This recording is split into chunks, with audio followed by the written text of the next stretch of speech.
सुबह के 8 बज चुके हैं और इस वक्त की बड़ी खबर से शुरुआत करेंगे ईरान की जमीन से, जहां ईरान में जारी प्रदर्शन और हिंसा के बीच अब तक 2000 से ज्यादा लोगों की मौत हो चुकी है।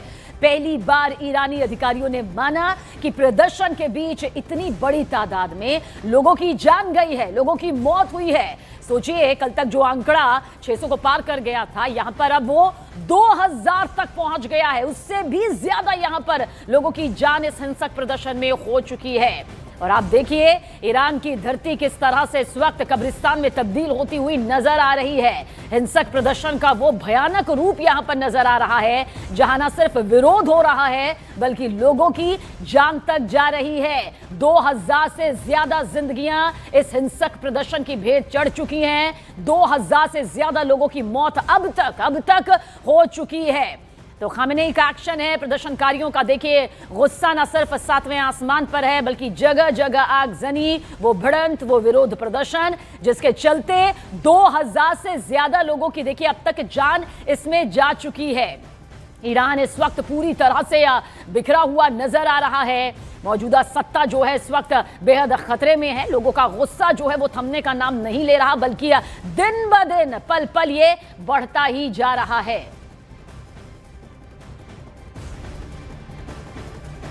और बड़ी खबर ईरान से, जहां पर ईरान में जारी हिंसा के बीच आज ईरान में एक प्रदर्शनकारी को फांसी की सजा होने जा रही है।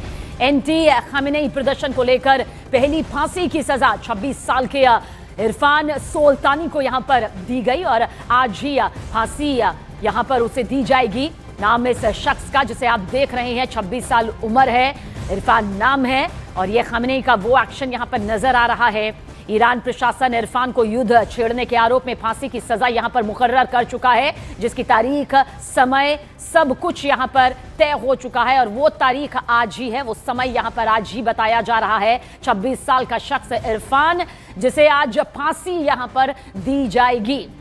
तो ईरान में एक प्रदर्शनकारी को फांसी की सजा मुकर्रर की गई है और फांसी की सजा आज ही यहां पर दी जानी है। इरफान सोल्तानी को आज फांसी दी जाएगी।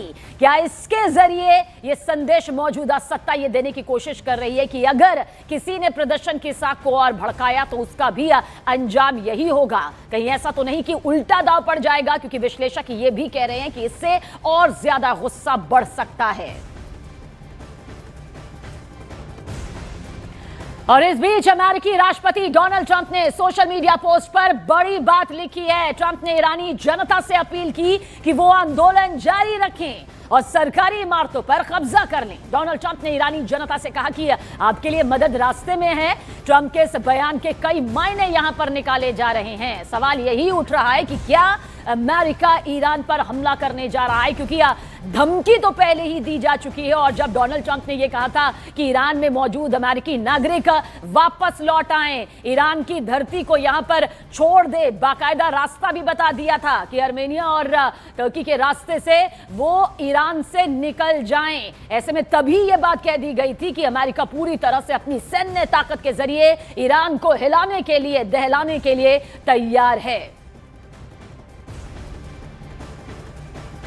Ideally, you'd like to see it, but what we want to see is we don't want to see people killed, and we want to see a little bit of freedom for these people. These people have been living in hell for a long time. That used to be a hell of a country. I have friends that used to invest in Iran, and they did well with their investments. It was a great place. The people were great. Even the leadership was good. And now it's living in hell. Thank you very much, everybody. We're leading everybody at everything. And then we had a big victory. I would say that even you would say that. We had a big victory with Venezuela. We had a big victory with Iran. We have a lot of victories. We don't have any defeats, and I want to keep it that way. और Iran में चल रहे प्रदर्शन के बीच रेजा Pahlavi ने नया संदेश जारी किया है। सोशल मीडिया पर उन्होंने क्या कुछ पोस्ट किया वो अब आपके सामने है। उन्होंने लिखा कि मेरे देशवासियों, दुनिया ने न केवल आपकी आवाज और साहस को देखा और सुना है, बल्कि अब वो प्रतिक्रिया भी दे रही है। अब तक आपने शायद अमेरिका के राष्ट्रपति का संदेश सुन लिया होगा। मदद आ रही है। जिस तरह से आप अब तक संघर्ष करते आए हैं उसे जारी रखें। इस शासन व्यवस्था को यह भ्रम पैदा करने की अनुमति ना दें कि जीवन सामान्य है। इन तमाम नरसंहारों के बाद हमारे और इस शासन के बीच खून का सागर बह रहा है। इन सभी अपराधियों के नाम नोट कर लें, उन्हें उनके किए की सजा जरूर मिलेगी। ये पोस्ट यहां पर रिजा पहलवी का सामने आया है।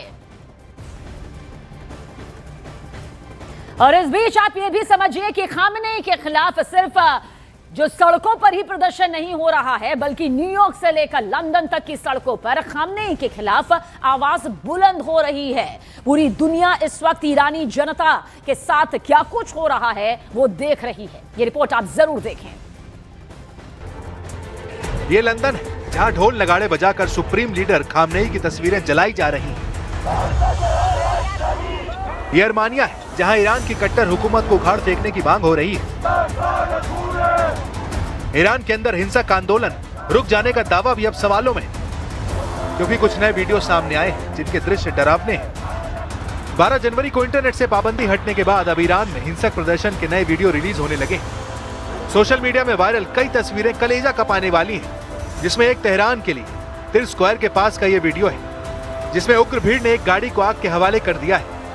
आगजनी के बीच तिर स्क्वायर पर लगातार गोलियों की तड़तड़ाहट सुनी जा सकती है। सोशल मीडिया में वायरल ईरान हिंसा के बाद का ये वीडियो सबसे डरावना है। मुर्दाघर के इस वीडियो में लाशों का अंबार लगा है। वायरल वीडियो तेहरान के कहरीजाक फॉरेंसिक मेडिकल सेंटर का बताया जा रहा है। रॉयटर्स ने तेहरान मुर्दाघर के वीडियो की पुष्टि इलाके की सैटेलाइट इमेज से मिलान के बाद की है।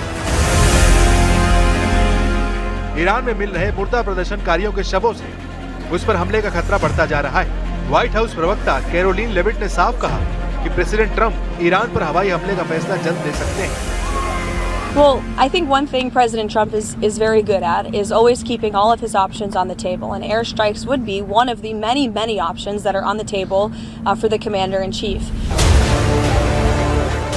अमेरिका की धमकियों को ईरान नजरअंदाज नहीं कर रहा है। ईरान ने युद्ध के लिए पूरी तरह से तैयार होने का दम भरा है। ईरान के राष्ट्रपति खुद सड़क पर उतरकर सरकार समर्थक रैली में लोगों का जोश बढ़ा रहे हैं। ईरान ने देशव्यापी हिंसक प्रदर्शन की साजिश को खत्म करने का दावा भी किया है। ईरान ने साजिश में शामिल कई एजेंटों को दबोचने की जानकारी भी साझा की है। ईरान के विदेश मंत्री अब्बास अराक्ची ने कहा कि उनके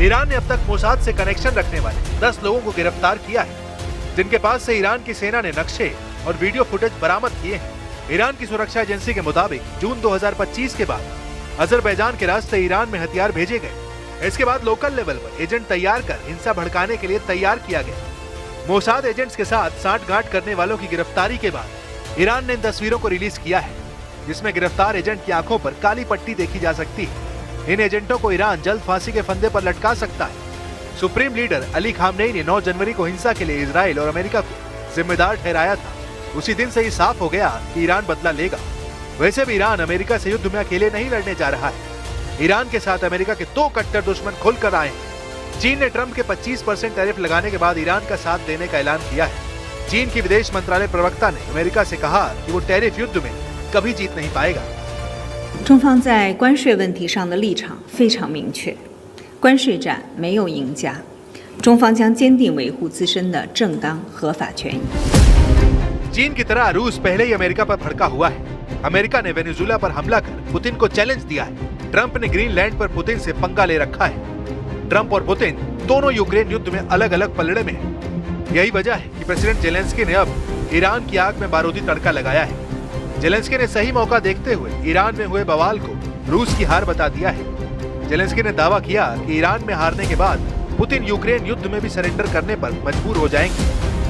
І те, що відбувається в Ірані зараз, масштабні протести, фактично повстання, це теж чітка ознака, що Росії простіше не буде. І кожна нормальна людина на землі дуже хоче, щоб народу Ірану нарешті пощастило звільнитися від режиму, який там є, та який приніс стільки зла, зокрема і в Україну приніс, і в інші країни. मतलब साफ है, लोहा गर्म है, हमला कभी भी शुरू हो सकता है। ईरान अमेरिका युद्ध भड़का तो ये दोनों दुश्मनों की जंग पर खत्म नहीं होगा। ये युद्ध एटमी हथियारों की टक्कर का है, जिसमें अमेरिका और नेटो के 32 देशों की सेना और इजराइल एक साथ है। तो दूसरी तरफ ईरान के साथ रूस और चीन जैसे मोस्ट पावरफुल देशों के हथियार हैं। ईरान अमेरिका के टकराव में जिन देशों के पिस जाने का खतरा है, वो एक खाड़ी के अमेरिका समर्थक देश जैसे जॉर्डन, जैसे संयुक्त अरब अमीरात, जैसे सऊदी अरब। ये वो देश हैं जिन्होंने अमेरिका इजराइल का साथ हर बार ईरान पर हमले में दिया है। इसलिए ईरान इन दुश्मनों को तबीयत से पीट सकता है।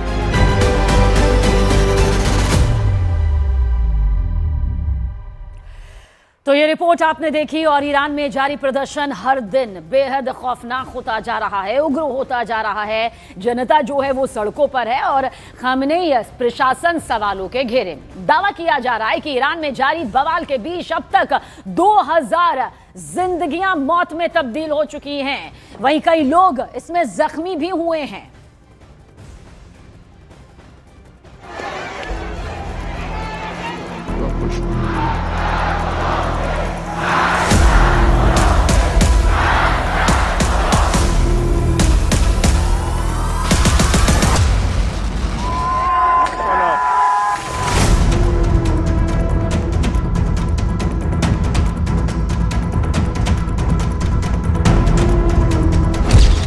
ईरान पर 33 देशों का हमला फाइनल।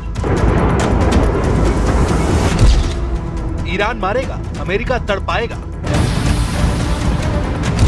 जर्मनी देगा साथ, ब्रिटेन करेगा बर्बाद। ईरान को अब सिर्फ बचा पाएंगे रूस और चीन।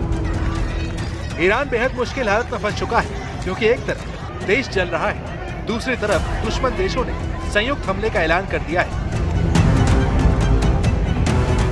अमेरिका ने जैसे ही सबसे भयानक हमलों से ईरान को तबाह करने की धमकी दी, नेटो देशों और इजराइल ने सुपर पावर से पहले ईरान को बर्बाद करने की तैयारी शुरू कर दी है।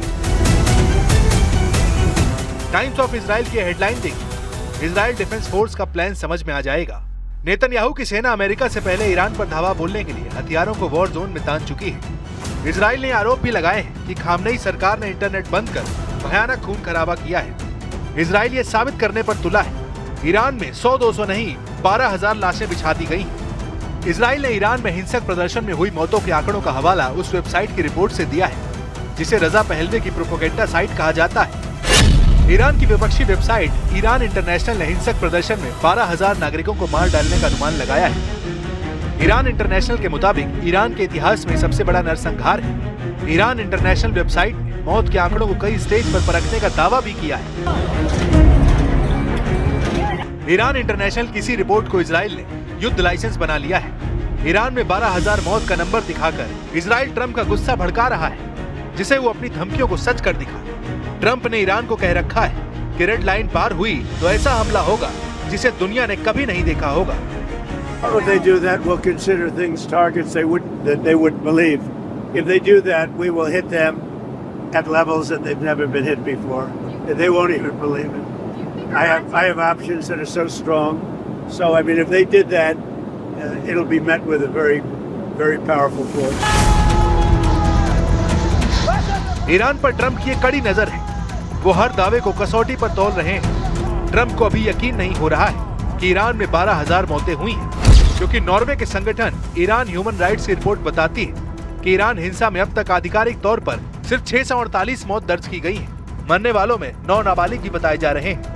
मगर नॉर्वे के ईरान ह्यूमन राइट्स ने यह आशंका जताई कि मरने वालों की गिनती 6,000 के करीब हो सकती है। ये आंकड़े इसलिए सामने नहीं आए क्योंकि इंटरनेट बंद कर दिया गया था। अगर 6,000 मौत की आशंका में रत्ती भर भी सच निकला तो ट्रंप को कोई रोक नहीं पाएगा। ये भी खौफनाक हकीकत है कि अमेरिका जब किसी देश पर बारूद बरसाना शुरू करता है तो उसको मटियामेट कर डालता है। जैसे वेनेजुला का हाल हुआ, जैसे सीरिया का हाल हुआ। अमेरिका के दुश्मन देश खंडहर बन जाते हैं, क्योंकि अमेरिका कभी युद्ध में अकेले नहीं उतरता है। अमेरिका के साथ सभी ऑपरेशन में नेटो देश होते हैं। नेटो देशों ने भी ईरान में खामनेई सरकार के ढहने की भविष्यवाणी शुरू कर दी है। जर्मन चांसलर फ्रेडरिक मर्ज को सुन लीजिए। मर्ज कह रहे हैं कि सिर्फ कुछ दिन बाद ईरान में तख्ता पलट तय है। Wenn sich ein Regime nur noch mit Gewalt an der Macht halten kann, dann ist es faktisch am Ende. Ich gehe davon aus, dass wir jetzt hier auch gerade die letzten Tage und Wochen dieses Regimes sehen. Es hat ohnehin keine Legitimation durch Wahlen in der Bevölkerung. Die Bevölkerung steht jetzt auf gegen dieses Regime. Ich hoffe, dass es eine Möglichkeit gibt, diesen Konflikt friedlich zu beenden. Iran के खिलाफ पूरी दुनिया में माहौल तैयार किया जा रहा है। पहले ईरान, फिर अमेरिका, उसके बाद यूरोप के देशों में ईरान पर हमले के लिए ट्रंप से अपील की जा रही है।